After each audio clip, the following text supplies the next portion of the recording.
Good evening. Welcome to the September 11th Commission on Disabilities meeting.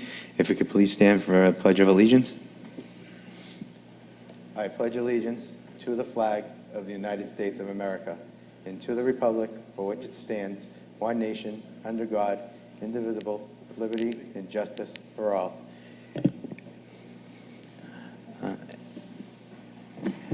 At this time, I would like to please stand in memory of 17 years of the tragic event of September 11th for all that were lost and injured in the tragic events.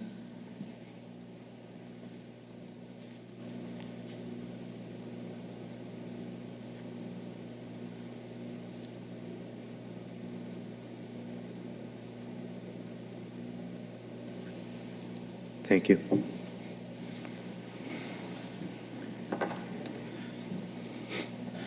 Just going to take a roll call of members. Vice Chair Rick Frenny. Here. Michelle DeBellis. Present. Enza Goodwin. Present. Robert Bent. Present. And myself, Ralph DeChico, present. The item number one, as you can see, I've changed a couple of the items on here just to make it more streamlined. The first motion is to approve the meeting minutes from August 8, 2018. I'm sure if just in case they are posted right on our disabilities page in case anybody didn't see them, so I would just need someone to make a motion and second for the approval of our meeting minutes from August 8th. I'll make the motion, Ralph. I'll second the motion. Okay. Item 2 is just briefly the Dakota Commission Disabilities Alliance monthly conference call meeting, which was on Wednesday, September 5th.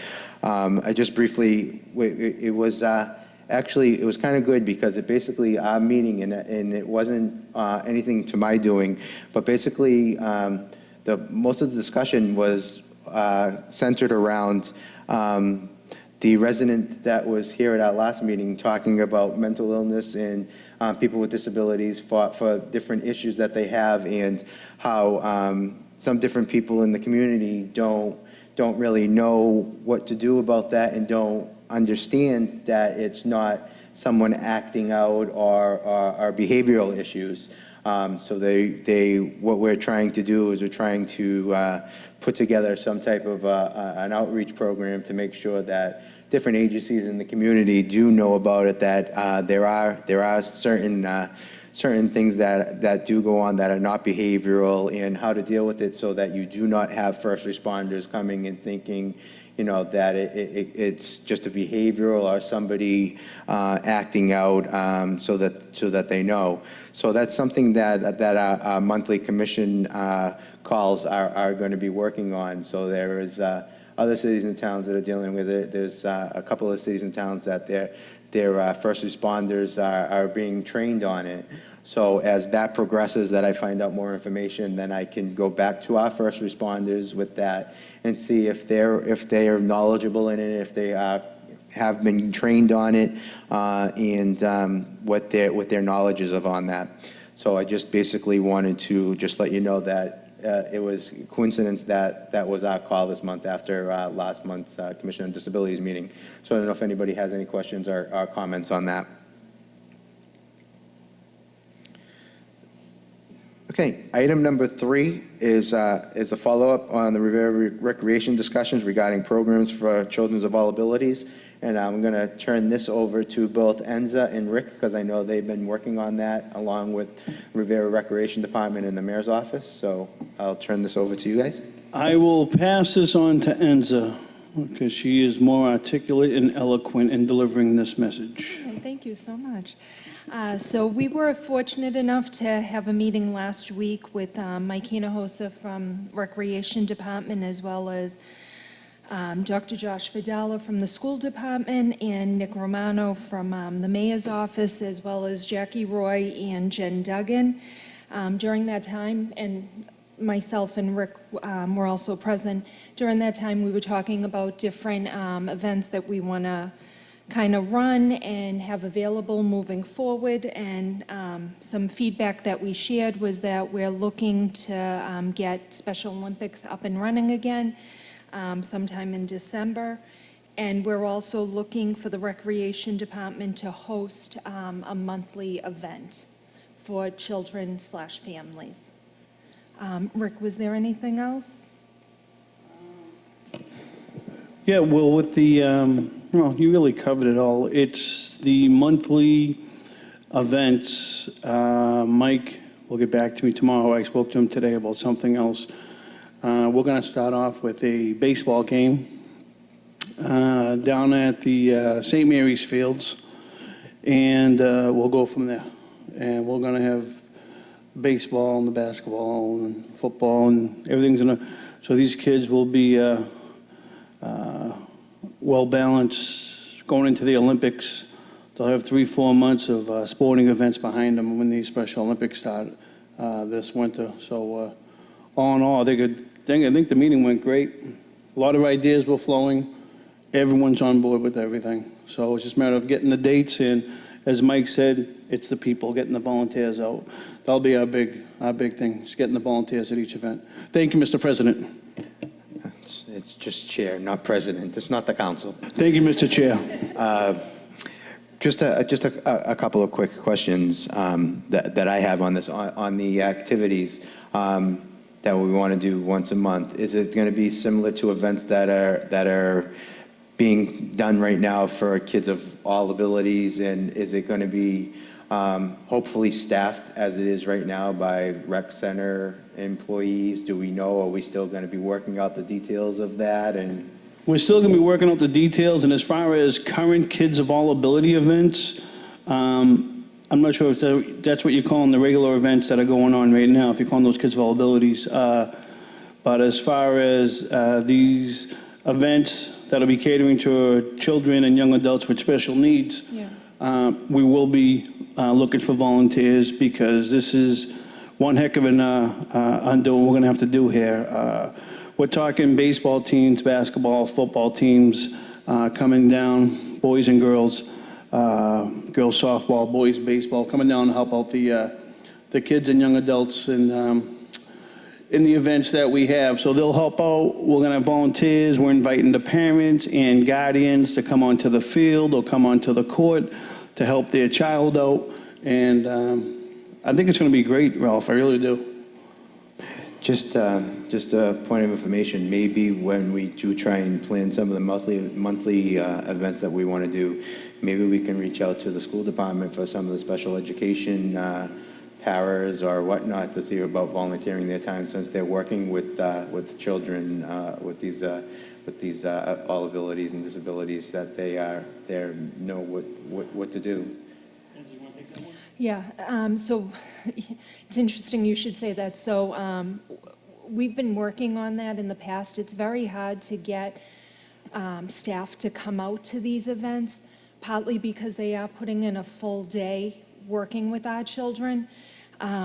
So when the end of the day comes, they kind of need that break or that release from it. So in the past, we've been fortunate enough that we have had some school personnel, but we've also had a lot of retired personnel from the school department or young adults that are interested in getting into the education field. So we just feel that if we can't entice, if you will, school staff, we're going to go a different route.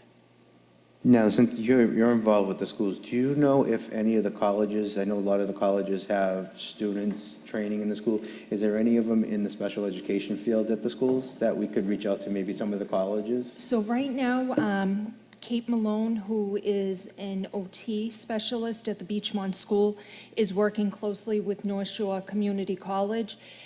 Some of their students need hours, so we're in the process of trying to make that connection there. Perfect. I think that would be great, because it's going to not only help those students that need the hours and the experience, and it's also going to help our students that we want to bring into these programs. Definitely, it'll be a win-win if we can make that connection. Okay, thank you. One more point of information there, Mr. Chair. Enza, correct me if I'm wrong. Dr. Vidal said they don't do the papers anymore as far as putting the updates, the events coming up in the kids' backpacks and their books. So everything is going to be, I guess everything's going to be via Twitter to the to the teachers and the staff, and if, you know, if they have the parents or guardians' information, everything's gonna be electronic, so there won't be any paper trail, just, which I can't see why we can't do both. We can't put a thing in there. I know a lot of events I find out is through something that was in my child's backpack, not through an email or a Facebook post. Yeah, so it's been an ongoing struggle, because I think it's just a matter of what your preference is. I know, for example, most of us prefer still seeing that paper coming home and being able to hang it up or put it somewhere so that you don't forget about it, but what we're going to do is, if we can't get the paper out, we're going to continue to do an email blast through the school department. We're going to continue to post it on our Facebook page, through Twitter. And if I'm not mistaken, I think the Recreation Department is going to put it on their website as well. So hopefully through those different ways, people will find out about it. But it has been an ongoing struggle to get people to come out to these events. And we're not sure if it's that they're just not aware of it, or if it's a language barrier, but we are looking to get people out to these events. Okay, thank you. Anyone else? Okay, item number 4 is the scheduled events for September, and I'm going to turn that over to Ender and see if you also have any updates on that we discussed. Sure, so separate from the events that the Recreation Department will be holding, Revere CPAC will be holding 2 events each month, beginning this month. Our first one is next week's parent meeting. It's a back-to-school meet and greet, and Dr. Vidala will be present, and we're trying to get some staff to come out to that meeting as well to meet the families. The second event that we're running in September is a family event, and that's going to be a back-to-school ice cream social. That will take place, both events will take place on Monday night, one next week, one the following week at 6 p.m., and they both will take place at the Recreation Center. So again, we'll have a monthly parent meeting / training that we're offering, and then we're going to do a monthly family event, and we're looking to open up the family event to ages 3 all the way up to 22.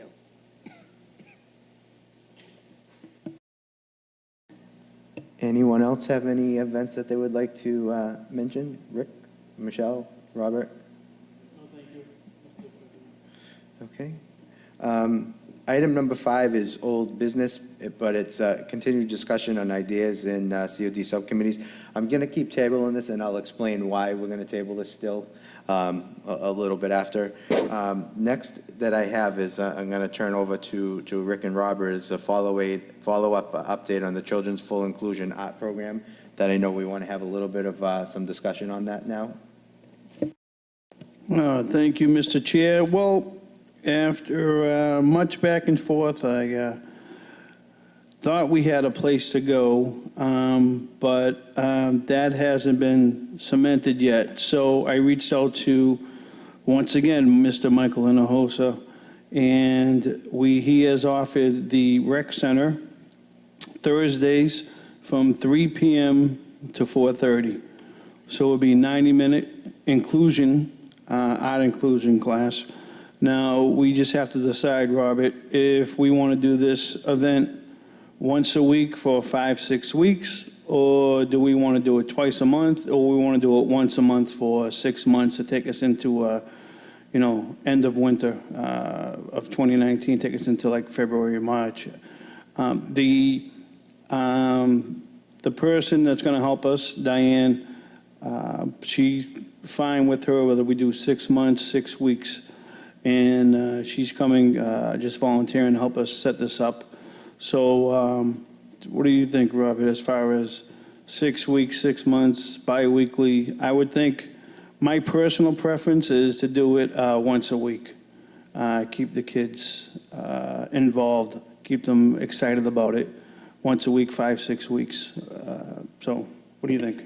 Yeah, I totally agree with you. I totally think once a week, 5-6 weeks to get it going, see how it goes with the parents and the kids, and then take it from there and see if we can do more programs, or we can keep up with that or whatever.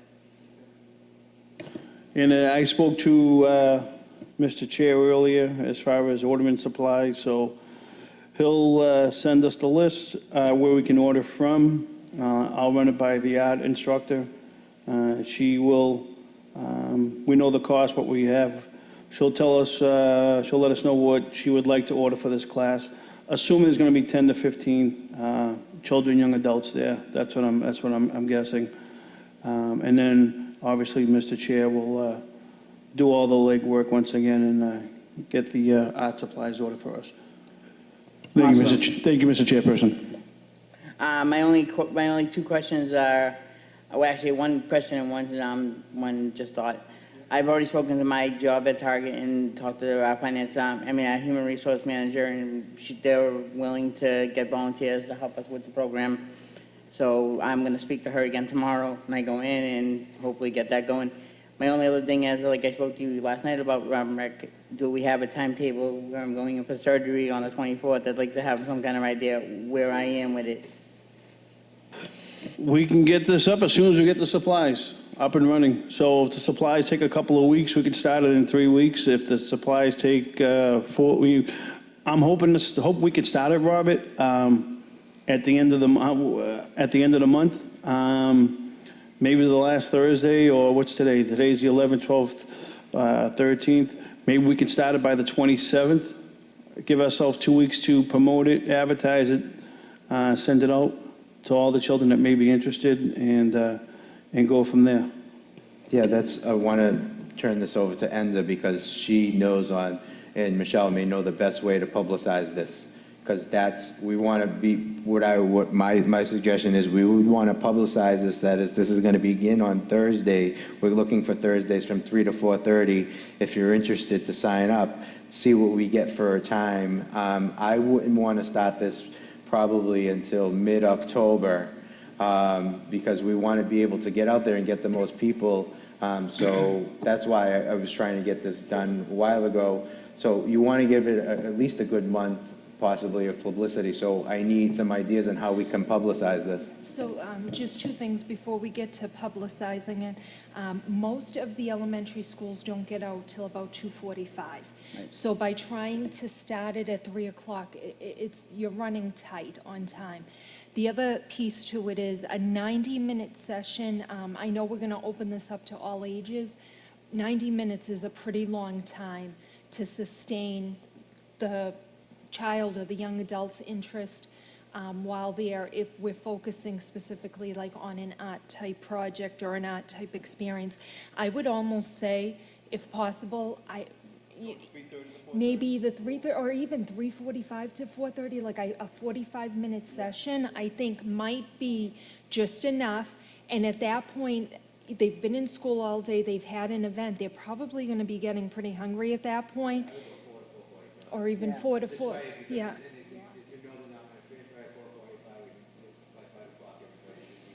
Yeah. So I would say 4 to 4:45, because now in some of the elementary schools, like the Hill School, doesn't get out until 3:45. 3:45, Yeah. 3:50. I think they might be a little earlier, but still, the same point. They're going to need that transition time to get home and get there. Well, yeah.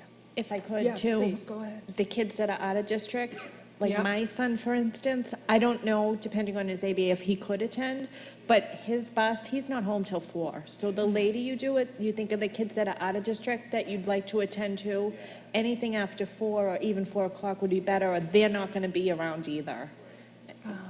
So if you're trying to cap it at like 10 or 15, which 15 seems like a lot for that space, we'll have to figure out who's going to be taking the registrations, for lack of a better term.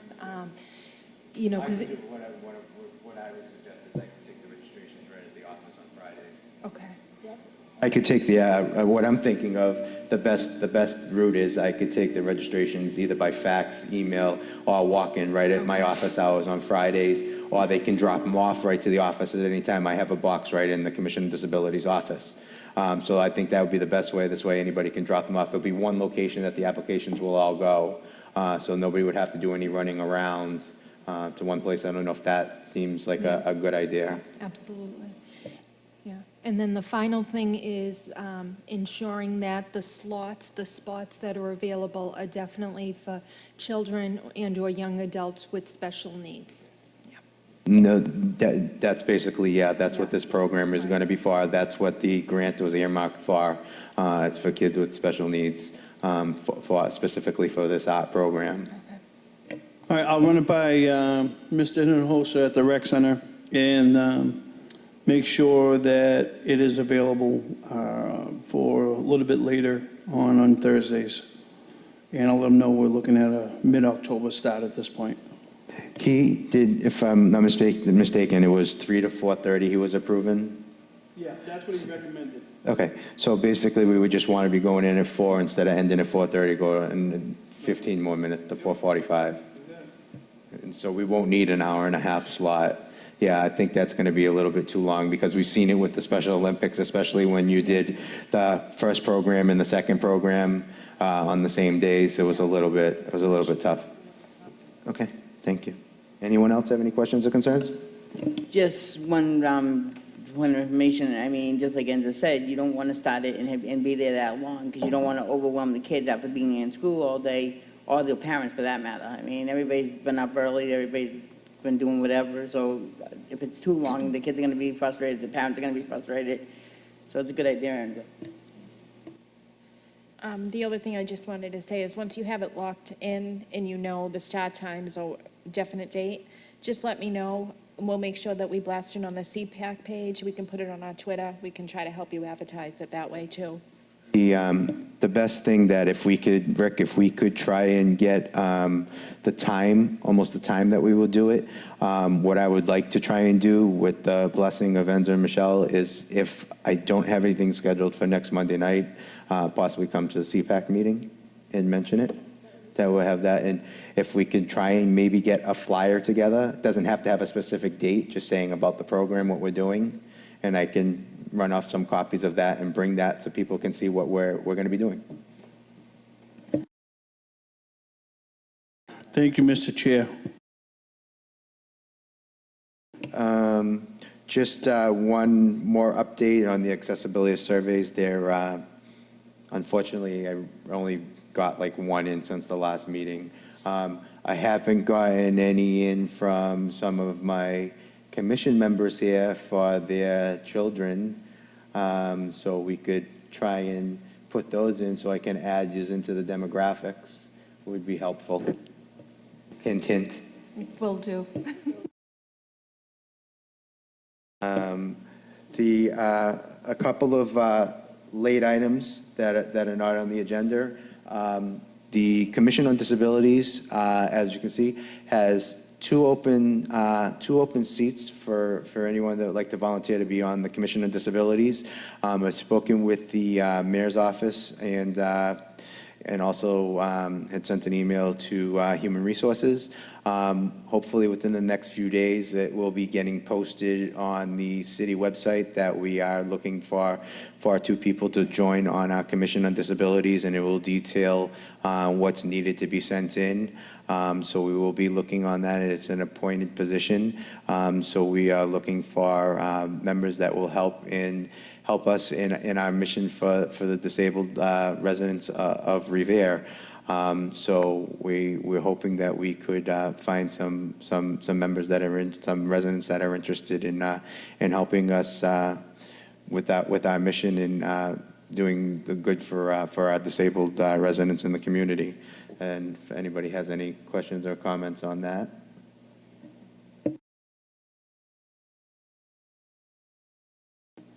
The next one was an open forum, but we'll skip on that. So item 10 was the next steps, and I believe, Rick, you and Robert have the next steps that we need to do now for the art program. That's basically our next steps, and I'm working on the mayor's office with a couple of other issues that I mentioned before the meeting that I'll keep that between the members right now, and also with looking for some new commission members. I don't know if anyone has anything else that they would like to add for next steps.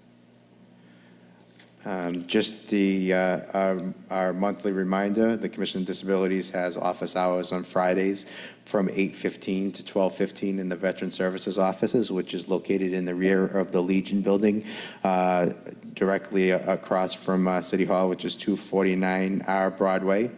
You can call for an appointment if you'd like, but you do not need one. You will be able to talk to someone from our 311 Constituent Services Office on all other days. And if you would like to speak to someone directly from the Commission on Disabilities, you can ask them to forward you to our voicemail, and we will get back to you as soon as possible. You will not have to wait till Friday. Usually try and respond within the hour, if not the following morning, depending upon the time that the message is left. The other thing is, please let us know if you'd like something discussed at one of our Commission Disabilities meetings, either by email or our voicemail, and we will bring that up, because like we always say, the Commission on Disabilities is here for the disabled residents in our community. If not, there's no reason why we would be here. So we're here to help the disabled residents and families in the city of Revere. So we're always there for you. I would like to, at this time, ask for a motion to adjourn for our next meeting will be Tuesday, October 9th at 6 p.m. But I would, first I would like to wish Robert good luck on his upcoming surgery. And if I can have a motion to adjourn. I'll make the motion. I will second that motion. Thank you, and good night.